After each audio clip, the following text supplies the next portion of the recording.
पार्श्वभूमीवर सर्वच राजकीय पक्षांची नाशिकमध्ये लक्ष केंद्रित करायला सुरुवात केली आहे। मनसे आणि ठाकरेंच्या शिवसेनेपाठोपाठ शरद पवारांच्या राष्ट्रवादी काँग्रेसने नाशिकमध्ये मोर्चा काढून भाजपवर जोरदार हल्लाबोल केला होता। त्यामुळे विरोधकांनी जसंच्या तसं उत्तर देण्याची रणनीती भाजपकडून आखली जात आहे।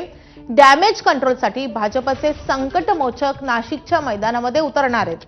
गिरीश महाजन यांच्या उपस्थितीमध्ये पदाधिकारी कार्यकर्ते यांच्या बैठका होणार असून पुढील रणनीती ठरवली जाणार आहे। राज्य सरकारच्या माध्यमातून नाशिकमध्ये मोठ्या प्रमाणात गुंतवणूक येत आहे। कुंभमेळ्याच्या निमित्तानं कोट्यवधी रुपयांची विकास कामं केली जात आहेत। नाशिकचं वातावरण चांगलं असल्यानं इतर पक्षांचे नेते पर्यटनासाठी नाशिकमध्ये येत असल्याचा टोला भाजप आमदार देवयानी फरांदे यांनी लगावलाय। निवडणूक आल्यावर विरोधकांना लोकांचे प्रश्न आठवतात आणि मोर्चे काढले जातात असा आरोपही फरांदेंनी केलाय। भाजप आमदार देवयानी फरांदे यांच्याशी संवाद साधलेला आहे आमचे प्रतिनिधी मुकुल कुलकर्णी यांनी। भाजपचे आमदार देवयानी फरांदे आपल्यासोबत आहेत। नाशिकमध्ये आपली सत्ता होती, कुंभमेळा तोंडावर आहे, त्या पार्श्वभूमीवर विरोधक एकवटलेत। विरोधक हे महानगरपालिका आणि जिल्हा परिषदेच्या निवडणुका आलेल्या आहे। त्यांना माहिती आहे का जनतेशी नाळ त्यांची पूर्णपणे तुटलेली आहे।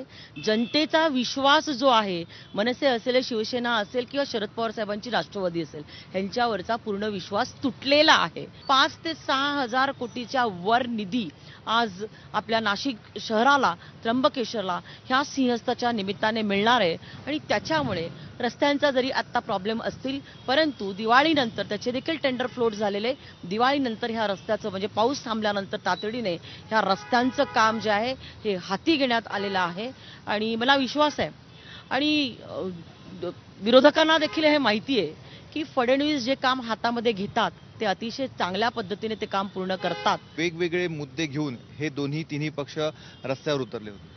खरं तर एक चांगला सक्षम विरोधी पक्ष लोकशाहीमध्ये असायला पाहिजे। हे प्रगल्भ लोकशाहीसाठीचं एक चांगलं द्योतक असतं। पण अलीकडच्या बाबतीमध्ये जर आपण विचार केला तर विरोधक हे फक्त निवडणुका आला की रस्त्यावरती उतरतात। निवडणुका आले की त्यांना विरोधकांना जनतेचे प्रश्न दिसतात, पण तेच प्रश्न मला असं वाटतं की निवडणुका नसताना त्यांनी जनतेमध्ये उतरून जर सोडवलं तर जनता कुठेतरी त्याचा विचार करू शकते। काही बैठका होणार आहेत? बैठक तर होतच राहते। आम्ही निवडणुका आल्या म्हणून बैठक घेत नाही। भारतीय जनता पार्टी हे सातत्याने जनतेसाठी रस्त्यावरती उतरून जनतेच्या सोबत काम करणारा पक्ष आहे। गिरीश महाजन हे पुढच्या आठवड्यामध्ये नाशिकमध्ये येत आहेत आणि पुन्हा एकदा डॅमेज कंट्रोल करण्याचा प्रयत्न देखील केला जाणार आहे। कॅमेरामॅन मयूर बारगेजेसह मुकुल कुलकर्णी, एबीपी माझा, नाशिक।